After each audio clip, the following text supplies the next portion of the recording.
Haleluya, haleluya, haleluya. Shalom saudaraku, ratapan 3 ayat 22 sampai 23. Sebab kebaikan Bapa Yahweh itu tidak pernah berhenti, rahmat Bapa Yahweh itu tidak pernah berkesudahan, selalu baru setiap pagi bagi setiap orang yang percaya kepadanya. Saudaraku, renungan pagi KPI Mayim Kayim pada hari Kamis tanggal 22 September 2022 atau pada tanggal 26 Elul 5782 yang merupakan kelanjutan pembacaan renungan Torah kita, diambil dari kitab Ulangan 31 ayat 7 yang berkata demikian, saudaraku.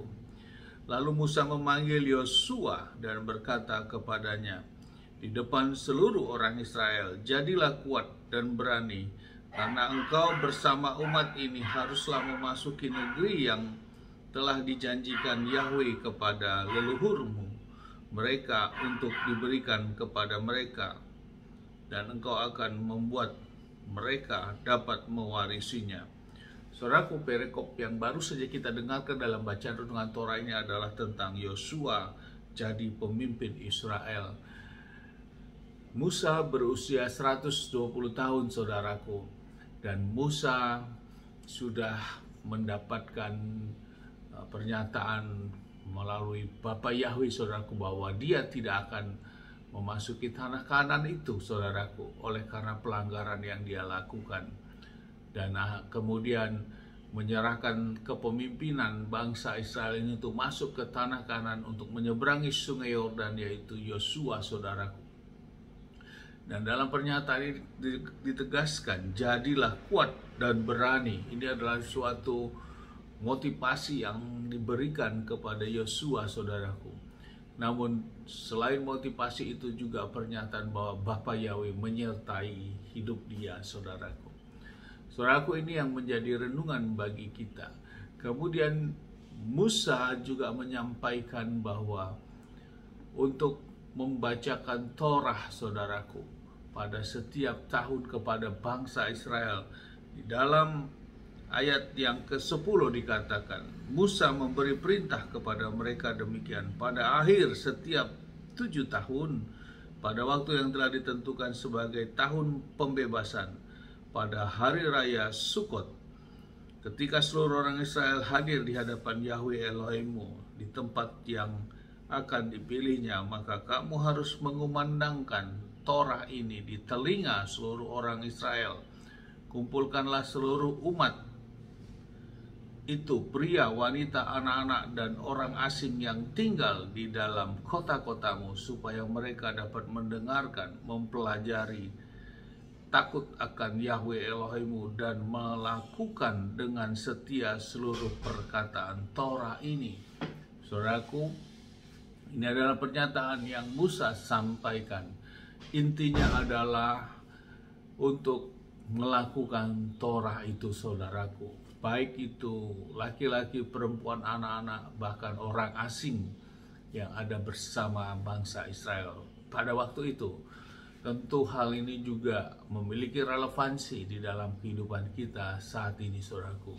Yang mengerjakan dan melakukan Torah bukan hanya bagi bangsa Israel, namun kita sebagai bangsa asing atau bani lain atau orang goyim ini juga, saudaraku, untuk kita melakukannya, saudaraku. Bukan berarti Torah sudah usang, saudaraku, dan tidak perlu lagi dilakukan. Yang penting hanya di dalam Yeshua saja. Bukan seperti itu, saudaraku. Namun kedua hal ini harus sama-sama kita lakukan, saudaraku. Karena memang inilah kehendak daripada firman. Biarlah firman ini meneguhkan bagi kita kepemimpinan di ujung dari meninggalnya Musa yang memimpin bangsa Israel ini, saudaraku. Dia memberikan suatu petuah-petuah kepada Yosua yang dikatakan di awal tadi, jadilah kuat dan berani, saudaraku. Ini adalah sikap motivasi dalam kita melakukan juga firman di dalam kehidupan ini. Setiap tantangan yang kita hadapi saat ini, setiap beban masalah yang kita hadapi saat ini, dengarkan firman ini. Sama seperti halnya Musa memberikan suatu motivasi kepada Musa, jadilah kuat, maka kita juga jadilah kuat dan berani. Hadapilah semua masalah, bahwa sesungguhnya di hadapan Bapa Yahweh tidak ada masalah yang sebesar apapun yang ada di depan Bapa Yahweh. Semua masalah pasti ada jalan keluar. Jadilah kuat dan berani dan selesaikan masalah itu. Jangan justru meninggalkan masalah. Masalah harus diselesaikan. Terlebih lagi bila ada masalah di tengah keluarga kita. Menyelesaikannya dengan cara apa? Tentu dengan cara standarnya atau tolak ukurnya adalah sesuai firman Bapa Yahweh, saudaraku. Bukan sesuai dengan apa yang muncul dalam pikiran kita seketika itu.